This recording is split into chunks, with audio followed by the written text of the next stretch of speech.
Seen many people using ChatGPT or any templates on Google to draft their own legal notice. Then they take this draft to the lawyer, ask them to sign it, stamp it, and put it on the letterhead and send it across. Remember, legal notice is not just a formality. Mistakes like this can cost you your litigation. Hello, my name is Ms. Dipanya Valanj and I am a practicing lawyer before Bombay High Court. Today we are going to talk about different strategies you can use while drafting a legal notice. This video is not about a template. You are not going to get any PDF at the end of this video.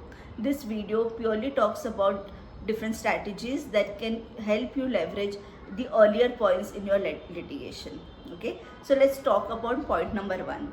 There is a principle called cognitive consistency in psychology. Okay, so what happens is, when your opponent accepts small facts at the beginning, psychologically it can so happen that he also accepts the major facts. Now let's put this into a story form and understand different strategy using this one particular story. For example, you loan rupees 1 lakh to your friend for over a period of 1 year. Okay, your friend accepts that amount and also sends you a WhatsApp message that he will return that amount within a period of 1 year. However, 1 year has lapsed, your friend has not paid you, and now you are at a point wherein you want to send him a legal notice. At this point, use small facts which cannot be denied by your friends, maybe because you have documentary evidence regarding it. For example, date of payment, date of acceptance, WhatsApp messages which tells you that the other side has accepted this payment and also accepted to repay the amount within the period of time. And even if they do not accept these facts, what will happen is they will contradict the evidence that you have. Later on, when this matter goes into the court, when they enter the witness box, when the evidence is led, these facts will go against the documents. These facts will go hand in hand with the documents that you have and the arguments that your friend has made through the reply of this legal notice or in the court of law will not act in his own favor. Okay, so start with simple facts, and if you're lucky enough, the other side may accept the other facts also if the principle of consistency bias helps you. Okay, now point number 2, use the power of presupposition.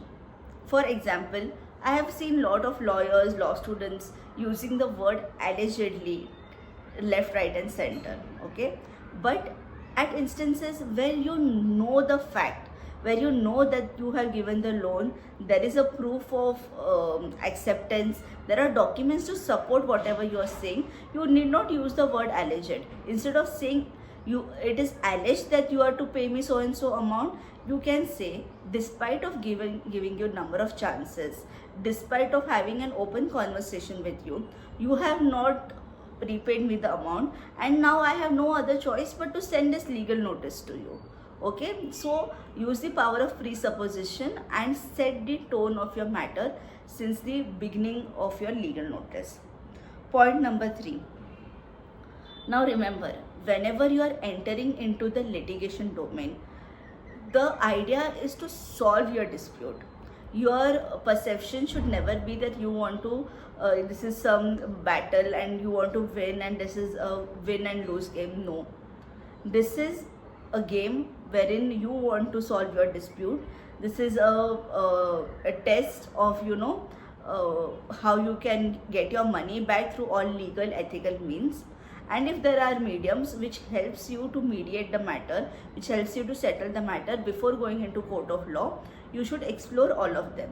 Okay, so within your legal notice itself, you can give different alternative to your friend to repay this amount. For example, you can tell your friend that kindly repay this amount within 30 days. If you do not do so, I will have no other choice but to go approach the court of law. But if you repay this amount, I will not ask you for the interest amount. I will just accept the amount as it is and we can end this dispute. What happens is, if you get your money back, your dispute is resolved. It's a win-win situation for both the parties. And if the other party do not agree with this particular solution, they can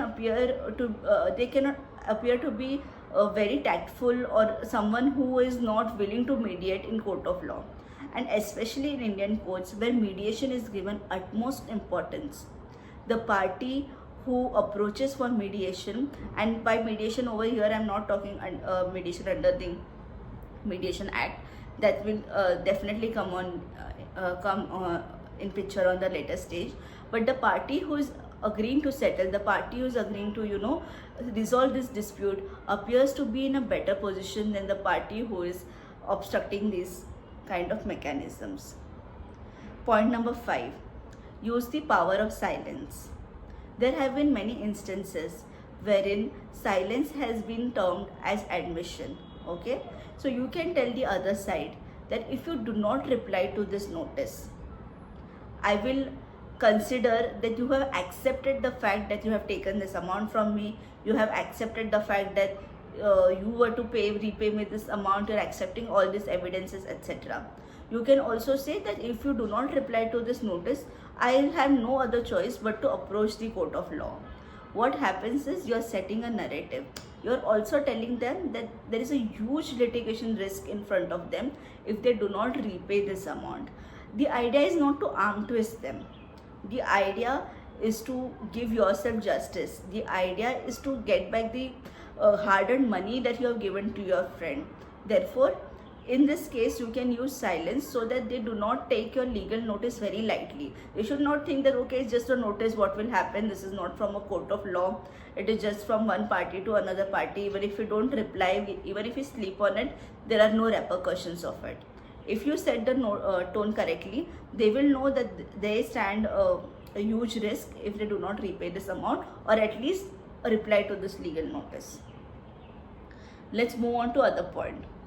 If you are presupposing that the other party is going to use an excuse to not repay this amount, you use the principle of rebuttal, anticipatory rebuttal at the very beginning. Okay, I'll give you an example. If you are anticipating that your friend will say that this was not a loan amount, it was a gift amount from your end, and therefore he need not pay you, you can write down in your notice itself that this amount was definitely a loan amount. We have evidences regarding it. You can attach the screenshot of those evidence, that is the WhatsApp message, and tell the other side that any governments which say that this was a gift amount are hereby denied. Okay, so you are setting up the tone from the very beginning. You are shifting the burden from your end to the other side. Now the other side may or may not have any other excuse but to accept your facts. Also, one pro tip: whenever you use WhatsApp messages as your evidences, whenever you take a screenshot, remember the phone number of that person should appear on the screenshot and not the name by which you have saved that person's number. So delete that person's number, take a screenshot using the phone number which is reflecting, and then attach it as an evidence. Now moving on further. Once you kill all of their excuses by setting up the tone at the very beginning, towards the end of your notice, you set an authority. And this is something every lawyer, every law student is familiar with. You tell the other side that we have taken all the steps possible to resolve this dispute. We have also sent you a legal notice. You are hereby asked to reply to this notice, and if you do not do so, we will have no other choice but to take you to the court of law. Remember, legal notice is a strategic point which can shift the burden from yourself to the other side. If you draft it strategically, it can make you win the case. But if you make mistakes at the very beginning, it can also prove very fatal to you, and the consequences can be disastrous. If you have any doubts regarding drafting a legal notice, feel free to DM me. My contact details are in the description box below. And do not forget to like, share and subscribe this channel. Let me know what other topics you would like to see covered on this channel. And yes, thank you for watching. Keep supporting.